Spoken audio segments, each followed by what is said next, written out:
கோடான கோடி மக்களின் மனம் கவர்ந்த நம் புதியகம் தொலைக்காட்சியின் பிரம்மாண்ட குடும்பத்திற்கு இனிய காலை வணக்கங்கள்.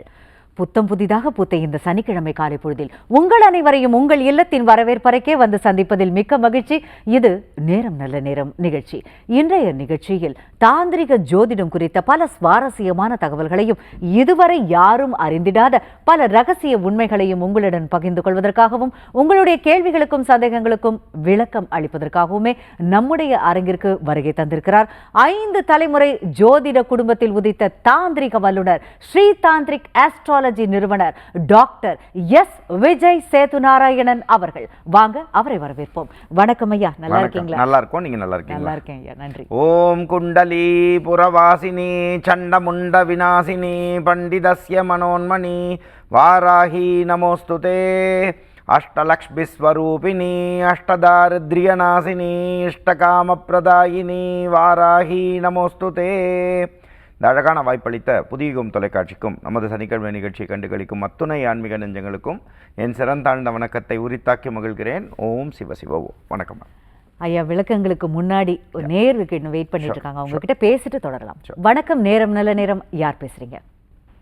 வணக்கம் மேடம். வணக்கம்மா, எங்கிருந்துமா பேசுறீங்க? நான் வீரநல்லூர்ல இருந்து பேசுறேன். நல்லதுமா. யாருக்காகமா கேட்க போறீங்க? என் மகளுக்காக கேட்கிறேன் மேம். அவருடைய ராசி, நட்சத்திரம், லக்னம், வயதெல்லாம் சொல்லிடுங்கம்மா. அவள் வந்து மிருகஸ்ரீச நட்சத்திரம், ராசி மிதுன ராசி, சிம்ம லக்னம். ஓகேமா. வயது? வயசு வந்து 28/10/99 பிறந்திருக்கா. சரி, 26ன்னு நினைக்கிறேன். ஓகேமா, என்ன கேள்விமா? அவள் கல்யாணம் ஆயிடுச்சு. 2024 ஏப்ரல் 21 கல்யாணம் ஆச்சு. இன்னும் கன்சீவ் ஆகல மேம். ஓகேமா, நீங்க ஐயா கிட்ட பேசுங்க. காலை வணக்கம்மா. காலை வணக்கம் அம்மா. உறுதியா உங்களுக்கு அந்த உண்டு, குழந்தை உண்டு, அதில் எந்த ஒரு மாறுபட்ட கருத்துமே கிடையாதுமா. கொஞ்சம் தாமத கணக்கு வருமா, அதனால நீங்கள் ஒன்றும் கவலைப்பட வேணாமா. நீங்கள் வழிபட வேண்டிய தெய்வம் வந்து நம்மளுடைய திருச்செந்தூர் முருகனை மனதார நினச்சிக்கணுமா. இவரை நீங்கள் நினச்சிக்கும் போது, அதாவது நீங்கள் செய்ய வேண்டியது என்னென்னா, வியாழக்கிழமைகளில் கார்த்தால 6 to 7, மதியம் 1 to 2, நைட்டு 8 to 9 இந்த காலங்களில் மஞ்சள் கலர் துணியை எடுத்து வச்சுக்கணும். இதை எடுத்து வச்சுட்டு உங்களால் ₹1, ₹5, ₹10, ₹100 உங்களால் எவ்வளோ காசு முடியுதோ அந்த காசை எடுத்து அந்த காசை வச்சுட்டே வாங்க. அந்த மஞ்சள் கலர் துணியில் வச்சுட்டு வாங்க. ஒரு 6 வியாழக்கிழமை பண்ணுறதுக்குள்ளேயே அதுக்கான பாதை கிடைக்கும். இப்போ இது என்ன பண்ணும், அதுக்கு தகுந்த மாதிரி மருத்துவர்கள் கொடுக்கும். அதே மாதிரி நான் சில விஷயம் சொல்கிறேன், தவறாக புரிஞ்சிக்கக்கூடாதுமா. இந்த குழந்தை சம்பந்தமான விஷயங்கள் வரும்போது அது ஆணும் சம்மந்தப்பட்டது, பெண்ணும் சம்மந்தப்பட்டதுங்கிறதுனால இன்றைக்கி இருக்கக்கூடிய காலங்களில் ஒரு தடவை செக் பண்ணிடுங்கம்மா. இதுக்கான விஷயங்களை வந்து அது கரெக்டான மருத்துவத்தை வந்து கொடுக்கும். பட் இருந்தாலும் நேச்சுரலான பேபியே பிறக்குமா, கவலைப்படாதீங்க. அவங்க கன்சீவ் ஆன உடனேயும் கூப்பிட்டு சொல்லுங்கம்மா, ரொம்ப சந்தோஷப்படுவோம்மா. அதே மாதிரி இன்றைக்கி நீங்கள் கால் பண்ணியிருக்கனால சாயங்காலம் 5 to 6 கால் பண்ணிங்கன்னா உங்களுக்கான ஆன்மீக பரிசு எங்களுடைய நிறுவனமான ஸ்ரீ தாந்திரிக் அஸ்ட்ராலஜி மூலமாக உங்கள் ஊருக்கு அனுப்பிச்சி வைக்கிறோமா. தேவைப்பட்டால் அதை பயன்படுத்திக்கோங்க. அழைத்ததற்கு நன்றிம்மா. அழைத்ததற்கு நன்றிம்மா. வணக்கம், நேரம் நல்ல நேரம். யார் பேசுகிறீங்க? ஹலோ, வணக்கம்மா, எங்கேருந்துமா பேசுகிறீங்க? திருப்பரங்குன்றம். நல்லதுமா. யாருக்காகம்மா கேட்க போகிறீங்க? பையனுக்காக கேட்கணும்ப்பா. உங்க மகனுடைய ராசி, நட்சத்திரம், லக்னம், வயதெல்லாம் சொல்லுங்கம்மா. எம் விக்னேஷ் பாபு. மாசம் இது 1913/11/1989. சரிங்கம்மா. அஸ்வினி நட்சத்திரம், மேசராசி, தனுசு லக்கணம். என்ன கேள்விங்கம்மா? மாசி மாசம் 28ஆம் தேதி பிறந்தான். சரிங்கம்மா. கேள்விமா? வெள்ளிக்கிழமை நைட்டு 2:45. கேள்வி சொல்லுங்கம்மா. கல்யாணம் ஆக மாட்டேங்குது, நல்ல வேலை கிடைக்க மாட்டேங்குது. வருத்தப்பட வேண்டாமா, நீங்க ஐயா கிட்ட பேசலாம். காலை வணக்கம்மா. ரொம்ப ரொம்ப சந்தோஷமா இருக்கு சகோதரி. நான் உங்களுக்கு ஒன்று சொல்கிறேன் பாருங்க. அதாவது மாதா பிதா குரு தெய்வம், சரியா? அப்படிங்கும்போது சுவாமி இருக்கு. வாங்கம்மா. நான் சொல்கிறது நல்லா கொஞ்சம் பொறுமையாக கேளுங்க. அதாவதுமா, நீங்கள் தெய்வத்துக்கு சமமானவங்க, எல்லா பெண்களையும் தான் சொல்கிறேன். அப்படிங்கும்போது சுவாமி இருக்குது இல்லை அதெல்லாம் வந்து அவரோட நம்பிக்கை. பட் இருந்தாலும் சுவாமி சத்தியமாக இருக்குது. பட் இருந்தாலும் நம்ம கண்ணுக்கு தெரிஞ்ச சாமியார்னா அம்மா தான். அப்போ எப்படி கோயிலில் கர்ப்ப கிரகத்தில் இருக்கக்கூடிய சுவாமி எவ்வளோ முக்கியமோ, அது மாதிரி கருவறை, நீங்கள் சுமக்கக்கூடிய குழந்தைய சுமக்கக்கூடிய வயிறு வந்து அந்த பையனை வந்து நீங்கள் வாழ்த்தணுமே ஒழிஞ்சு நல்லா இருக்காங்க செய்கிறாங்க இந்த மாதிரி சுவாமியை கும்பிடுங்க. அப்போ நீங்கள் அந்த எண்ணெய் அலைகளை போடும்போது உங்களுடைய வைப்ரேஷன் வந்து அங்கே போய் சேரும். அதனால் நான் இப்போ எளிமையான வழிபாடு சொல்லுவேன், சரியா? அதை மட்டும் நீங்கள் ஃபாலோ பண்ணுங்கள். ஃபஸ்ட்டு உத்தியோக புருஷ லட்சணமா, தப்பாக நினச்சிக்க கூடாது. அப்படிங்கும் போது இன்றைக்கி இருக்கக்கூடிய காலகட்டத்தில் யாராக இருந்தாலும், நீங்களாக இருந்தாலும், நானாக இருந்தாலும், யாராக இருந்தாலும் பணம் தேவை. அப்படிங்கும்போது நீங்கள் என்ன செய்யணும், பொருளாதார ரீதியாக உங்கள் பையன் கொஞ்சம் ஸ்டேபிள் இல்லாமல் இருக்காருமா. அந்த ஸ்டேபிள், அதாவது இதாகக்கூடிய அமைப்புக்கு நீங்கள் செய்ய வேண்டியது என்ன அப்படின்னா, வியாழக்கிழமை, இப்போ நான் சம்மந்தம் இல்லாமல் சொல்கிறேன்னு நினைக்கக்கூடாது, நான் சொல்கிறது உங்களுக்கு பலிக்கும். வியாழக்கிழமை உங்கள் கையினால் என்ன பண்ணணும்னா, மனசார நீங்கள் வந்து இவரை நினச்சிக்கணும், குரு தட்சிணாமூர்த்தியை நினச்சிக்கணும். நினச்சிட்டு லட்டு கையில் பிடிக்கணும், சரியா? லட்டு கையில் பிடிச்சிட்டு, உங்கள் கையால் பிடிக்கணும், சும்மா கடையிலலாம் வாங்கக்கூடாது. லட்டு பிடிச்சிட்டு பக்கத்தில் இதை போய் பரிகாரன்ற வார்த்தையை சொல்லாமல் பக்கத்தில் இருக்கக்கூடிய பெரிய கோயிலில் போயிட்டு லட்டு பிடிச்சிட்டு சுபிட்சமான விஷயங்கள் நடக்கிறதுக்காக பண்ணியிருக்கேன்னு சொல்கிறத விட நீங்கள் செய்ய வேண்டியதுன்னா, சுபிட்சமான வீட்டில் ஒரு ஹாப்பியான அக்கேஷன், அதாவது நிறைய நல்ல விஷயங்கள் இருக்கிறதுக்காக நான் எல்லாருக்கும் கொடுக்குறேன், பிரசாதமாக கொடுக்குறேன்னு பக்கத்தில் அந்த கோயில் குருக்கள்கிட்ட சொல்லி கொடுத்தாலும் சரி, சுத்தமாக நான் பண்ணியிருக்கேன்னு சொன்னால் கண்டிப்பாக எல்லா கோயில்லையும் பண்ணுவாங்க. அப்போ அந்த மாதிரி விஷயங்கள் நீங்கள் கொடுத்துட்டு வாங்க. இதை நீங்கள் கரெக்டாக வந்து பார்த்தீங்க அப்படின்னா 4 வியாழக்கிழமையும் இல்லைன்னா 8 வியாழக்கிழமையும் இதை நீங்கள் செய்கிறதுக்குள்ளேயே அவருக்கு உத்தியோக பிராப்திக்கான வாய்ப்பு வந்துடும், சரிங்களா? இதுக்கப்புறம் ஃபஸ்ட்டு உத்தியோகம்தான் அவருக்கு ஃபஸ்ட்டு. அதுக்கப்புறமா தான் நீங்கள் அடுத்த லெவலுக்கு நீங்கள் திங்க் பண்ணணுமா, இதை ஃபஸ்ட்டு அவர் ஸ்டடி பண்ணட்டுமா, அதுக்கப்புறமா அவருக்கு ஒரு பெரிய மாற்றம் வருமா. அதுக்கப்புறம் நீங்கள் வாய்ப்புகள் இருக்கும்போது, நான் அந்த பக்கமாக தான் நான் வருவேன். நான் மாதத்துக்கு 2 தடவையாவது நான் எங்களோட கோயில் வந்து இதில் தான், கோவில்பட்டியில் தான் இருக்குது. ஸோ தேவைப்படும் போது நீங்கள் ஃப்ரீயாக இருந்தீங்கனாலும் திருப்பரங்குன்றத்துலேருந்து கிட்ட தான் கோவில்பட்டி, தேவைப்பட்டுச்சுன்னா நீங்கள் ஒரு ஃபோன் பண்ணிவிட்டு கோவில்பட்டி ஆஃபீஸ் வாங்க. அப்படி இல்லைன்னா நம்ம அந்த டயத்தில் வரும்போது வாய்ப்புகள் இருக்கும்போது மீட் பண்ணலாம். இல்லை திருச்சிக்கு வந்து மீட் பண்ணணுன்னாலும் தாராளமாக வந்து கால் பண்ணி அப்பாயின்மெண்ட் எடுத்துகிட்டு தாராளமாக வந்து சந்திங்க சகோதரி. நான்லாம் ரொம்ப எளிமையான ஆள், அதனால் நீங்கள் காண்டாக்ட் பண்ணிவிட்டு தாராளமாக நீங்கள் வந்து சந்திக்கலாம் அன்பு சகோதரி. அதனால் நீங்கள் இனிமேல் அழக்கூடாது. நீங்கள் இனிமேல் உங்கள் பையன் நல்லா இருப்பாருன்னு நம்புங்க. உங்கள் பையன் ரொம்ப ஹானஸ்ட்டான பையன், நல்லா புரிஞ்சுக்கணும். இவ்வளோ பெரிய காசு கையில் கொடுத்தீங்கனாலும் பத்திரமா திருப்பி வந்து கொடுத்துட்டு போயிடுவார். அவ்வளோ நாணயமான பையன். இந்த மாதிரி ஆள் கிடைக்கிறதுலாம் இன்றைக்கி கஷ்டம். எவ்வளோடா சுரண்டலாம், எவ்வளோடா அதுலேருந்து ஆட்டையை போடலாம் அப்படின்னு நினைக்கிற ஆளுங்க தான் ஜாஸ்தி. ஸோ அப்படி இருக்கும்போது ரொம்ப நாணயமான பையன், நல்லா இருப்பார், கவலைப்படாதீங்க, ரொம்ப நல்லா இருப்பாருமா. அதனால் நீங்கள் மனசார சுவாமியை வழிபாடுகள் பண்ணிக்கோங்க. இன்றைக்கி நீங்கள் லக்கி காலராக கால் பண்ணனால சாயங்காலம் 5 to 6 கால் பண்ணிங்கன்னா உங்களுக்கான ஆன்மீக பரிசு எங்களுடைய நிறுவனமான ஸ்ரீ தாந்திரிக் அஸ்ட்ராலஜி மூலமாக தரோம். தேவைப்பட்டால் அந்த இதை பயன்படுத்திக்கோங்க. அழைத்ததற்கு நன்றி. ஐயா, அடுத்த நேயர்கிட்ட பேசலாம். வணக்கம், நேரம் நல்ல நேரம். யார் பேசுறீங்க? வணக்கம், இணைப்புல தான் இருக்கீங்க, நீங்க பேசலாம். நான் சென்னையில இருந்து பேசுறேன் மேடம். நல்லது சார். யாருக்காக சார் கேட்க போறீங்க? அதான் எனக்காக தான் கேட்டுக்கணும். ஓகே, உங்களுடைய பெயர், ராசி? என் பெயர் ரமேஷ். விருச்சிக லக்னம், கும்ப ராசி, பூரட்டாதி நட்சத்திரம். வயது சார்? பிறந்த தேதி வந்து 29/7/1983. 43 வயசு முடிஞ்சு போச்சு மேடம். ஓகே சார், என்ன கேள்வி? வேலை வந்து ரொம்ப இம்ப்ரூவ்மெண்ட்டே இல்ல. கண்டிப்பா நீங்க ஐயா கிட்ட பேசுங்க சார். ஐயா கிட்ட ஐயா காலை வணக்கம். காலை வணக்கம் சார். காலை வணக்கம். நீங்கள் உங்களுடைய சுய ஜாதகத்தை போய் பார்த்துக்கோங்க. உங்களுக்கு பிடிச்ச ஜோதிடர் இருந்தாங்கன்னா அவங்கள்ட்ட போய் பார்த்துட்டு அதுக்கு தகுந்த மாதிரி வழிபாடுகள் மூலமாக பரிகாரம் பண்ணுங்க ஐயா. நான் ஏன் இதை சொல்கிறேன்னா, இது வந்து உங்களுக்கு இது கரெக்டான குரூஷியலான டைம்னா இந்த டயத்தில் நீங்கள் எவ்வளோக்கு 43லேருந்து ஒரு 58க்குள்ளே எவ்வளோ சம்பாதிக்கிறீங்களோ இதுதான் உங்களுக்கு இருக்குது. I totally understand. ஒரு பிரதர் மாதிரி சொல்கிறேன். அதனால் இந்த டயத்துக்கு இது எல்லாமே சாத்தியம். எதில் இருக்குது அதோட ரகசியம்னா உங்கள் சுய ஜாதகத்தில் தான் இருக்குது. ஜாதக ரீதியாக சில தடைகள் இருக்குங்கய்யா. இங்கே ஜாதக ரீதியாக தடைகள் இருக்கும்போது ஒருவேளை உங்களால் பணம் கட்டி வர முடிஞ்சால் ஒரு ஸ்பெஷல் ஆஃபரில் நம்ம கொடுத்துட்ருக்கோம் நம்ம நேயர்களுக்காக. தேவைப்பட்டால் அதை பயன்படுத்திக்கோங்க. அது கீழே இருக்கக்கூடிய நம்பருக்கு தொடர்பு கொண்டீங்கன்னா அவங்க உங்களுக்கு கைட் பண்ணுவாங்க. அப்படி இல்லைன்னா உங்களுக்கு ரெகுலராக நீங்கள் பார்க்கக்கூடிய அஸ்ட்ராலஜர் இருந்தாங்கன்னா அவங்கள போய் பார்த்துட்டு அதுக்கு தகுந்த வழிபாடுகள் பண்ணிட்டு வர்றது நல்லது.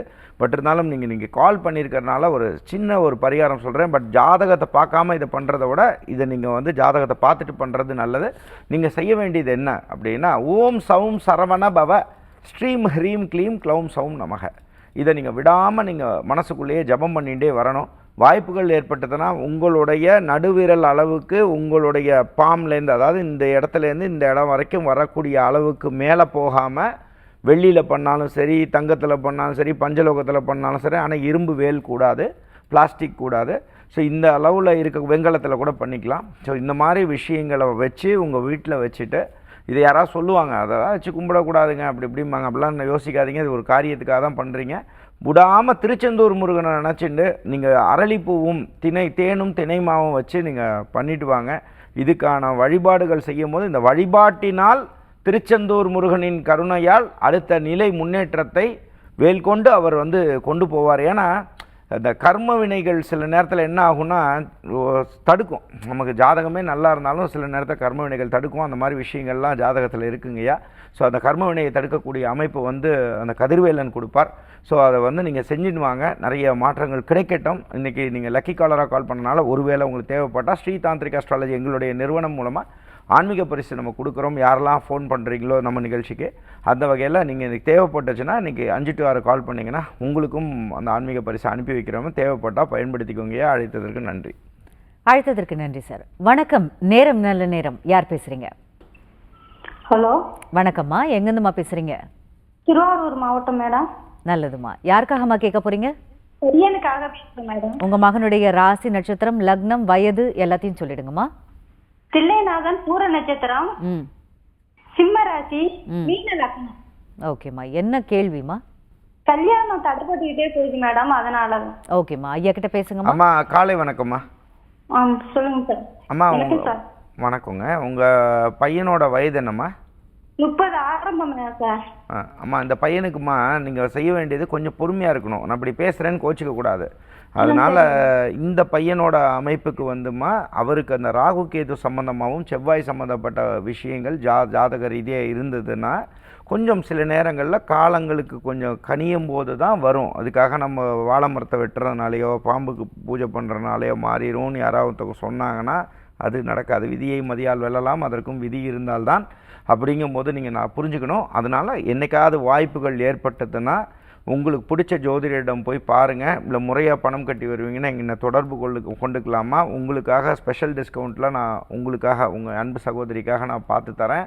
அது தேவைப்பட்டால் நீங்கள் பயன்படுத்திக்கோங்க. கீழே இருக்கக்கூடிய நம்பருக்கு வந்து கால் பண்ணுங்கள், இல்லை நேராக வர முடிஞ்சால் வாங்கம்மா. பட் அந்த மாதிரி விஷயங்கள் இருக்கும்போது சில நேரங்கள் தள்ளி போய் கல்யாணம் பண்ணுறோமே, அஜுஜோ என்ன ஆயிடுச்சே, வயசான பாட்டி இருப்பாங்களே, அவங்க இருக்காங்களே, அதுக்காக நம்ம அப்படிலாம் பண்ணக்கூடாது. ஜாதக ரீதியாக அவரவர் விதிப்பயன் அவரவருக்கே. ஸோ அதனால் அது மாதிரி பண்ணுறது அவங்களுக்கு நல்லது. தேவைப்பட்டால் அந்த மாதிரி விஷயங்கள் நீங்கள் கருத்துக்கள் ஏற்றுக்கிற மாதிரி இருந்தால் பண்ணுங்கள். அப்போ பண்ணிக்கோங்க. அம்மா இன்றைக்கி சாயங்காலம் உங்களுக்கு தேவைப்பட்டால் இன்றைக்கி சாயங்காலம் 5 to 6 கால் பண்ணிங்கன்னா எங்களுடைய நிறுவனமான ஸ்ரீ தாந்திரிக் அஸ்ட்ராலஜி மூலமாக ஒவ்வொருத்தருக்கும் கால் பண்ணக்கூடிய அன்பர்களுக்காக ஒரு அன்பு பரிசு கொடுத்துட்டு வரோம் தொடர்ந்து. அந்த வகையில் உங்களுக்கு தேவைப்பட்டால் அதையும் நீங்கள் பயன்படுத்திக்கலாம். கால் பண்ணுங்கள், உங்கள் அட்ரஸ் கொடுங்க, ஃபோன் நம்பர் கொடுத்தீங்கன்னா உங்கள் வீடு தேடி அனுப்பிச்சி வச்சுருவாங்கம்மா. அழைத்ததற்கு நன்றி. அழைத்ததற்கு நன்றிம்மா. ஐயா, நீங்கள் பேசுவீங்க போதெல்லாம் சொல்லுவீங்க, அதாவது விதியை வந்து மதியால் வெல்லலாம், அதுக்கும் விதி இருந்தால் தான் அப்படின்னு பல தடவை சொல்லியிருக்கீங்க. அவன் அருளாலே அவன் தாழ் வணங்கே. ஒவ்வொரு தடவையும் வந்து ஜாதகத்தை வந்து பார்த்து தான் நம்ம வழிபாடுகள் செய்கிறோம் அப்படின்னும் சொல்கிறீங்க. அது பார்த்தா கரெக்டாக இருக்கும் அப்படின்னு சொல்கிறீங்க. சில பேருக்கு வந்து ஜாதகம் இல்லை, எங்களுக்கு எதை கும்பிடுறது, எப்படி பண்ணுறது, எங்களுக்கான வாழ்க்கையில் ஜெயிக்கணும், எந்த கடவுளை நாங்கள் வழிபடுறது அப்படின்லாம் கேட்குறாங்க. அதுக்கான பொது வழிபாடுகள் ஏதாவது இருக்குங்களா ஐயா? முதல்ல அன்பாக சொல்கிறேன், ஜாதகம் இருக்கிறவங்க வந்து ரொம்ப கிஃப்டட், ஜாதகம் இல்லாதவங்க ரொம்ப ரொம்ப கிஃப்டட். சரியா? நான் ஏன் அதை சொல்கிறேன் அப்படிலாம் யாரும் ஜாதகம் இல்லைன்னு சொல்லிலாம் ஃபீல்லாம் பண்ணாதீங்க. சரியா? நான் ஏன் சொல்கிறேன், இது ஒரு ஷார்ட்டான லைஃப். நான் இப்போ அப்படிங்கும்போது இந்த இது ஜாதகத்தை நீங்கள் நம்பாமல் இருக்கலாம், வாஸ்துவை நீங்கள் நம்பாமல் இருக்கலாம். இதெல்லாம் அவரவரோட நம்பிக்கை. சரியா? இதை நம்ம யாரும் அடியனோட நிகழ்ச்சியில் அதையும் போய் திணிக்கிறதே இல்லைங்க. ஸோ நான் இது ஏன் சொல்கிறேன், இதுதான் நடக்கும் அதான் அப்படியெல்லாம் இல்லைங்க. அப்படிங்கும்போது உங்களுடைய நம்பிக்கை.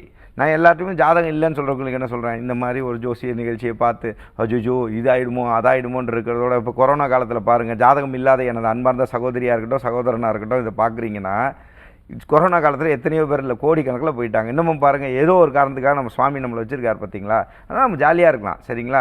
அதனால் இந்த மாதிரி அன்பர்கள் இருந்தாலும் சரி, அதே மாதிரி இல்லைங்க எனக்கு ஜாதகத்தோட சாமி தாங்க எனக்கு ரொம்ப பிடிக்கும் அப்படின்னு சொல்கிறவங்களா இருந்தாலும் சரி, எளிமையான வழிபாடு என்ன, பிள்ளையாரை இறுக்கி பிடிச்சிக்கோங்க. அதே மாதிரி காசிலேருந்து ராமேஸ்வரம் வரைக்கும் எத்தனை தெய்வத்தை ஓடி ஓடி கும்பிட்றத விட உங்கள் குலசாமியை விட்டுறாதீங்க. நீங்கள் எந்த சாமியும் கும்பிட வேணாங்க, நான் டைரெக்டாகவே சொல்கிறேங்க. சரிங்களா? பிள்ளையாரை கும்பிட்டுக்கோங்க, உங்கள் குலசாமியை பிடிச்சிக்கோங்க. சரிங்களா? ஜோதிட ரீதியாக ஒருவேளை நம்பிக்கை இருந்தாலும் சரி, நம்பிக்கை இல்லைனாலும் சரி, உங்கள் ஜாதகம்ங்கிறது இருக்கிறவங்களுக்கு சொல்கிறேன். ஜாதகம் இருக்குன்னா நீங்கள் செய்த கர்ம வினையின் அடிப்படையில் தான் உங்கள் ஜாதகமே அமையுது. அப்போ இல்லாத ஒன்று, ஜாதகத்தில் இல்லாத ஒன்று புதுசெல்லாம் டிங்குன்னெலாம் குதிக்காது. சரிங்களா? ஈர்ப்பு விதி, அந்த விதி, இந்த விதியெல்லாம் ஒன்றும் வேலை செய்யாது. ஸோ ஊர்க்குருவி கண்டிப்பாக பருந்தாக மாறாது, பருந்தும் ஊர்க்குருவியாக மாறாது. ஸோ அந்த விதிப்படி அந்த ஜாதகத்தில் வச்சுருக்கீங்கன்னா ஜாதகப்படி நீங்கள் வாழ்க்கை ஃபுல்லாக இந்த விஷயத்துக்கு எந்த தெய்வத்தை வழிபடணும், இந்த விஷயத்துக்கு எந்த தெய்வத்தை வழிபடணும்னு உங்கள் ஜாதகத்திலேயே இருக்கும். அந்த வழிபாடுகளை சிம்பிளாக வழிபாடுகள் பண்ணிக்கோங்க. இந்த தசா ஃபுல்லாக என்ன சுவாமியை வழிபடணும், இந்த புத்திக்கு என்ன சுவாமியை வழிபடணும், இந்த அந்தரநாதனுக்கு என்ன வழிபாடுகள் பண்ணணும், சூக்ஷ்ம நிலைக்கு என்னென்ன வழிபாடுகள் பண்ணணும். ரைட், ஜாதகமே இல்லைன்னு சொல்கிறவங்க பிள்ளையாரை கும்பிட்டுக்கிறீங்க, உங்களுக்கு வந்து பார்த்தீங்க அப்படின்னா குலதெய்வத்தை கும்பிட்டுக்கிறீங்க. டெய்லி வரக்கூடிய ராகு காலத்தில் கடைசி அரை மணி நேரத்தில் நம் தாய் துர்கையவும் வாராகியவும் மனசுக்குள்ளே நினச்சிக்கிறீங்க. இதுக்காக நீங்கள் போய் கோயிலாக போகணுன்னுலாம் அவசியம் இல்லை. அங்கிங்கனாதபடி எங்கும் பிரகாசமாய் ஆனந்த ரூபமாக அருளோடு இருக்கிறது தான் சுவாமி. அவர் தூண்லேயும் இருப்பார், துரும்புலேயும் இருப்பார். ஸோ இந்த மாதிரி வழிபாடுகள் பண்ணிக்கிறது. யமகண்ட நேரத்தில் காளி தேவியை மனசுக்குள்ளே நினச்சிக்கிறது கடைசி 10 நிமிஷம். அதே மாதிரி பிள்ளையார மனசுக்குள்ளே நினச்சிக்கிறது. இந்த லெவலில் நீங்கள் வழிபாடுகள் பண்ணிக்கோங்க ஜாதகம் இல்லாதவங்க. ஸோ அதனால் ரொம்பலாம் வருத்தம்லாம் படாதீங்க. இதை நீங்கள் செஞ்சுட்டே வந்தாலே லைஃப் ரொம்ப பீஸ்ஃபுல்லாக போகும். அன்னன்னைக்கு வாழ்க்கை பீஸ்ஃபுல்லாக போனாலே ஜாலியாக இருக்கலாம். அந்த மாதிரி விஷயங்கள் நீங்கள் பண்ணிக்கலாம் அன்பர்களே. ஐயா, அதாவது வாழ்க்கையில் ஒரு பெரிய தடை வருதுன்னு வச்சுக்கோங்க. அதாவது ஒரு திருமண தடையாக இருக்கட்டும், வேலையை பண்ண முடியாமல் ஒரு தடை, நோயினால், அப்படி இப்படின்னு பல தடைகள்லாம் நம்ம சந்திச்சுட்டு இருக்கோம். இந்த மாதிரியான பெரிய தடைகள்லாம் நீக்கக்கூடிய வழிபாடுகள் என்ன அப்படின்றத சொல்லுங்கள். ரைட், இதை 2 பாகமாக எடுத்துப்போம். இது ஜாதகம் இருக்கிறவங்களுக்கு, ஜாதகம் இல்லாதவங்களுக்கு. ஃபஸ்ட்டு நம்ம ஜாதகம் இல்லாத கணக்குக்கு வந்துடுவோம். ஜாதகமே என்கிட்ட இல்லைங்க, நான் என்ன பண்ணணும் அப்படின்னா, எல்லாருக்கும் எல்லா விஷயமும் இருக்குது, நல்லா புரிஞ்சுக்கணும். ஒருத்தருக்கு கஷ்டமே வரக்கூடாதுன்னா அது எப்போ வரும்னா, நம்ம எல்லாம் சுவாமிகிட்ட போனதுக்கப்புறம் தான் கஷ்டமே இல்லாமல் வாழ முடியும். இதை நீங்கள் பேசிக் ஃபண்டமெண்டல் புரிஞ்சுக்கணும். சரியா? கர்மா இருக்கிறதுனால தான் நம்ம பிறந்திருக்கோம். சரியா? அதனால் ஒருவேளை ஜாதகம் இல்லை, இப்போ ஒரு எக்ஸாம்பிளுக்கு எடுத்துக்கலாமே, என்ன தடை இருக்கோ அதை நீங்கள் ஃபஸ்ட் பார்த்துக்கோங்க. படிப்பில் தடையாக இருக்கா, படிப்பில் அவங்களுக்கு இல்லை, அவங்களுக்கு ஜாதகமே இல்லை அப்படின்னு சொன்னால் நீங்கள் வழிபட வேண்டிய தெய்வம் சரஸ்வதி. அப்போ சரஸ்வதியை டெய்லி ஒரு 2 நிமிஷம் சரியா மனசார நீங்கள் லக்ஷ்மிக்கு எவ்வளோ இம்பார்ட்டன்ஸ் கொடுக்குறீங்களோ சரஸ்வதி. சரி, வேலையே இல்லை, அவங்களுக்கு ஜாதகம் இல்லை அப்படின்னு சொன்னால் என்ன பண்ணணும் அப்படின்னா, நீங்கள் வழிபட வேண்டியது வந்து கந்தனம் பிடிச்சிக்கணும். சரியா? இதை நீங்கள் 6 முகம் ஏற்றினாலும் சரி, ஒரு முகம் ஏற்றினாலும் சரி, ஆனால் மனசார அந்த திருமுகத்தை மனசுக்குள்ளே நீங்கள் நினச்சிட்டு மனசார முருகான்னு சொன்னாலே போதும். இதுக்கு இந்த மந்திரம் தெரியலையே அதெல்லாம் யோசிக்க வேண்டாம். முருகா சரவண பவன் சொன்னாலே போதும், மனசார நினச்சிக்கிறது. கல்யாணம் தடையாக இருந்துகிட்டே இருக்கா, ஆணாக இருக்கிறவங்களா விடவே விடாதீங்க அரங்கநாதரை. பெண்ணாக இருக்கீங்களா, என் அப்பன் திருச்செந்தூர் முருகனை விடவே விடாதீங்க. இவ்வளோதான், ஜாதகம் இல்லாதவங்களுக்கு சொல்கிறேன். அதே மாதிரி உங்களுக்கு அடுத்து குழந்தையே இல்லையா, கவலையே படாதீங்க. சரியா? இந்த மாதிரி விஷயங்கள் இருக்கா, ஐயோ குழந்தை இல்லையே அப்படி இப்படின்னு நினைக்காதீங்க. இந்த மருத்துவத்தை கொடுக்கக்கூடிய அற்புதமான விஷயத்தையும் வந்து பார்த்தீங்க அப்படின்னா சிவபார்வதி வழிபாடு உங்களுக்கு நிறைய கொடுக்குங்க. அதே மாதிரி நம்மளுடைய கர்ப்பத்துக்கு வந்து பார்த்திங்கன்னா கர்ப்ப ரக்ஷாம்பிகையை விடக்கூடாது. அந்த கர்ப்பம் சில பேர் கலைஞ்சுட்டே இருக்கும் பாருங்கள். நம்பணும், நம்மளோட பெரியவங்க சொல்லி கொடுத்ததை வந்து பூமர் அங்கிள், கிரிஞ்சு, அவங்கெல்லாம் வந்து ஒன்றும் தெரியாதவங்க, அவங்கெல்லாம் அந்த ராஜாக்கள்லாம் சும்மா அப்படிலாம் சொல்லக்கூடாது. அவங்கெல்லாம் நம்மளோட பெருசாக வாழ்ந்தவங்க. சரிங்களா? அதெல்லாம் கொடுத்துட்டு போனாங்கன்னா பாதுகாத்தாங்க, அதை புரிஞ்சுக்கணும். அப்போ கர்ப்ப ரக்ஷாம்பிகை இப்போ வழிபடுறது, இந்த மாதிரி விஷயங்கள்லாம் நீங்கள் பண்ணிக்கிறது வந்து குழந்தையை காப்பாற்றிடலாம். சரி, நல்ல குழந்தை பிறக்கக்கூடிய அமைப்புகளுக்கு பிரச்சனை இல்லாமல் இருக்கணுமா, விடாமல் நீங்கள் வழிபட வேண்டிய தெய்வம் யாரை, அந்த குழந்தை வெளியே வர்ற வரைக்கும் யாரை பிடிச்சிக்கணும்னா, திருச்சியில் இருக்கக்கூடிய தாய்மானவர் சுவாமி. தாயுமாக வந்து காப்பாற்றக்கூடிய தெய்வமுங்க அது தாய்மானவர். அந்த தாய்மானவர் சுவாமியை வழிபாடுகள் பண்ணிக்கிறது. நோய் ரொம்ப கஷ்டப்படுறீங்களா, இந்த மாதிரி பிரச்சனையாக இருந்துகிட்டே இருக்கா, வயசான காலம் மூப்பாயிடுறோம்ல, ஒரு ஸ்டேஜில் எல்லாருக்கும் அப்படி வரும் இல்லைங்களா, இந்த மாதிரி விஷயங்களில் வரும்போது நீங்கள் விடாமல் நீங்கள் வழிபட வேண்டிய தெய்வம் கால பைரவரை வழிபட்டுக்கணும். கால பைரவரையும் ஆஞ்சநேய சுவாமியவும் மனசார கும்பிட்டுக்கோங்க. இது ஜாதகம் இல்லாதவங்க. ஜாதகம் இருக்கிறவங்க இந்த விஷயங்கள் எல்லாமே உங்கள் ஜாதகத்திலேயே இருக்குங்க. இந்த ஜாதகத்தில் இருக்கக்கூடிய விஷயங்களுக்கு தகுந்த மாதிரி ஒரு பிளானட்டை வச்சு டிசைட் பண்ணாதீங்க. அப்போ நேராக போய் பிளானட்டை கும்பிடாதீங்க.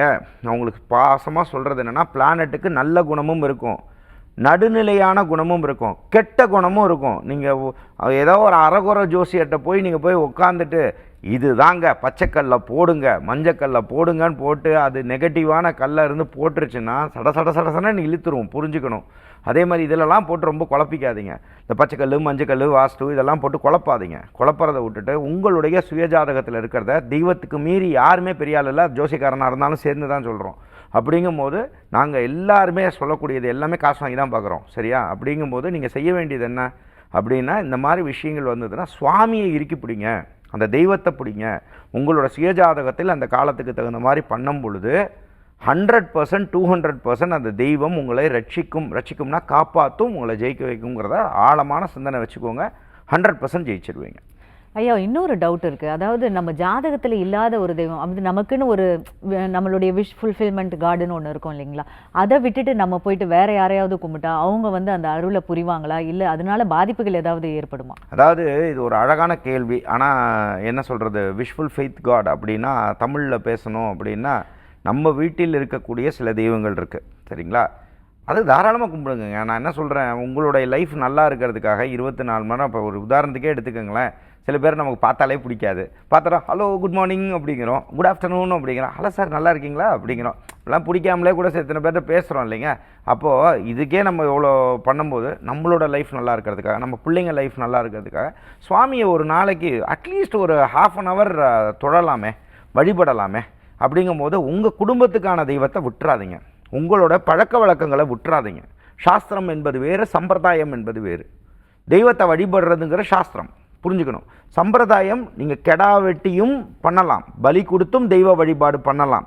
அது உங்கள் குடும்ப வழக்கத்தில் இருந்தால் மட்டும்தான், சரியா?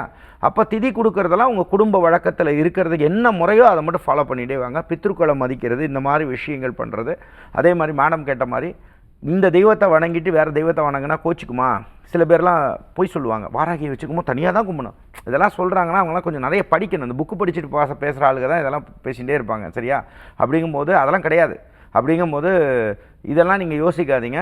ஸோ அதனால் வாராகியெல்லாம் கும்பிட்றீங்க, எந்த தெய்வத்தை கும்பிட்டாலும் இந்த தெய்வத்தை பக்கத்தில் வைக்கலாமா, கிழக்கு மேற்கு வடக்கு தெற்கில் வச்சா சாமி கோச்சிக்குமா? அதெல்லாம் கிடையாது. அங்கிங்கனாதபடி எங்கும் பிரகாசமாய் ஆனந்த ரூபமாக அருளோடு இருக்கார். அவரை போய் தூண்லேயும் இருக்கார், துரும்புலேயும் இருக்கிறவரை போட்டு கிழக்கு மேற்கு வடக்கு தெற்கில் வச்சிருக்கிறது நம்ம கோயிலாக கட்டிகிட்டு இருக்கோம், கிடையாதுங்க. நம்ம வீட்டில் வாழ்கிறது ஒரு கர்மயோக வாழ்க்கையில் வாழ்கிறோம். காலையில் ஒரு வாழ்க்கையில் இருக்கும், நைட் லைஃப்பில் வேறு மாதிரி இருக்கும். அதே மாதிரி ஒரு நல்ல விஷயங்கள் பேசுகிறோம், கெட்ட விஷயங்கள் பேசுகிறோம். கோயிலும் வீடும் ஒன்றா கிடையாது. நான் கோயிலையே வீடாக்கிடுவேன், வீட்டையே கோயிலாக்கிடுவேன்னா தப்பாக போயிடும் எல்லாமே. ஸோ அதனால் அதை புரிஞ்சுக்கணும். தெய்வ வழிபாடுங்கிறது இந்த மாதிரி எளிமையான வழிபாடுகள் பண்ணுங்கள். வாழ்க்கையில் சுபிட்சமாக இருங்க. நம்ம வாழ்கிறதுக்கான அந்த வாழ்க்கை தான் சுவாமி நமக்கு கொடுத்துருக்காரு. சுவாமியை நம்புங்க. வாழ்க்கையில் நம்பிக்கை இருந்துச்சுன்னா கிரகங்களை நம்புங்க. நம்பிட்டு அதுக்கு தகுந்த ஜோதிட ரீதியாக பார்த்துட்டு சுபிட்சமாக வாழ முடியுமா? 100% தாந்திரிக ரீதியான வழிபாடுகள் மூலமாகவும் ஜெயிக்கலாம். தாந்திரிக ஜோதிடம் மூலமாக நம்பிக்கையில் ஜெயிக்கலாம். உங்களோட நம்பிக்கைப்படி எப்படி இருந்தாலும் நீங்கள் ஜெயிக்கலாம்ங்கிறதுல மாறுபட்ட கருத்தே கிடையாது. ஒருவேளை நீங்கள் என்னை சந்திக்கணும்னு ஆசைப்பட்டீங்கன்னா வெள்ளி சனி ஞாயிறு நம்மளோட அசோக் நகரில் நம்மளோட அலுவலகம் இருக்குது. நம்ம முன்னாடியே சொன்ன மாதிரி தான், போன நிகழ்ச்சியிலே சொன்னது தான். நம்ம ஸ்பெஷல் டிஸ்கவுண்ட்ஸில் நம்ம கொடுத்துட்ருக்கோம் நம்ம நேயர்களுக்காக. தேவைப்படக்கூடிய அன்பர்கள் அதை பயன்படுத்திக்கலாம். எங்கள்கிட்ட வாங்கக்கூடிய பூஜை பொருட்களுக்கும் ஸ்பெஷல் டிஸ்கவுண்ட்ஸ் தரோம், தேவைப்படுறவங்க பயன்படுத்திக்கலாம். அது மட்டும் இல்லாமல் செவ்வாய் புதன் வியாழன் நம்ம திருச்சியில் அலுவலகம் இருக்குது, அங்கே சந்திக்கணும்னு நினைக்கிறவங்க தாராளமாக சந்திக்கலாம். கோயம்புத்தூர்லேயும் நமக்கு அலுவலகம் இருக்குது. தேவைப்படக்கூடிய அன்பர்கள் நீங்கள் தாராளமாக அப்பாயின்மெண்ட் எடுத்துக்கலாம். நம்ம கோவில்பட்டியில், தென் மாவட்டத்தில் கோவில்பட்டியிலையும் நமக்கு அலுவலகம் இருக்குது. தேவைப்படக்கூடிய அன்பர்கள் நீங்கள் எங்களை தொடர்பு கொள்ளலாம். நம்ம பெய்ட் கன்சல்டேஷன்ஸ் மட்டும் தான் பண்ணுறோம் அன்பர்களே. தேவைப்படுறவங்க பண்ணலாம். ஆன்லைன் கன்சல்டேஷன்ஸும் பண்ணுறோம். அது மட்டும் இல்லாமல் ஞாயிற்றுக்கிழமை தோறும் காலை 10 மணி முதல் 11 மணி வரை நம்மளுடைய ஓன் யூடியூப் சேனல்னா ஸ்ரீ தாந்திரிக் அஸ்ட்ராலஜியில் நம்மளுடைய தொடர்ந்து நிகழ்ச்சிகள் பண்ணிகிட்ருக்கோம். தேவைப்படக்கூடிய அன்பர்கள் அதையும் ஃபாலோ பண்ணிக்கோங்க. உங்களை சந்தித்ததற்கு மிக்க மகிழ்ச்சி. அடுத்த வாரம் உங்களை சந்திக்கும் வரை உங்களிடமிருந்து வணக்கம் கூறி விடைபெறுவது உங்கள் விஜய் சேத்து நாராயணன். நன்றி, வணக்கம். ஓம் சிவசிவோம். பகிர்ந்து கொண்டமைக்கு மிக்க நன்றி சார். இந்நிகழ்ச்சியை பார்த்துக் கொண்டிருக்கும் அத்துணை பேருக்கும் இந்நாள் இனிய நாளாக அமையட்டும். புதுயுகத்துடன் இணைந்திருங்கள், மகிழ்ந்திருங்கள். மீண்டும் சந்திப்போம். நன்றி, வணக்கம்.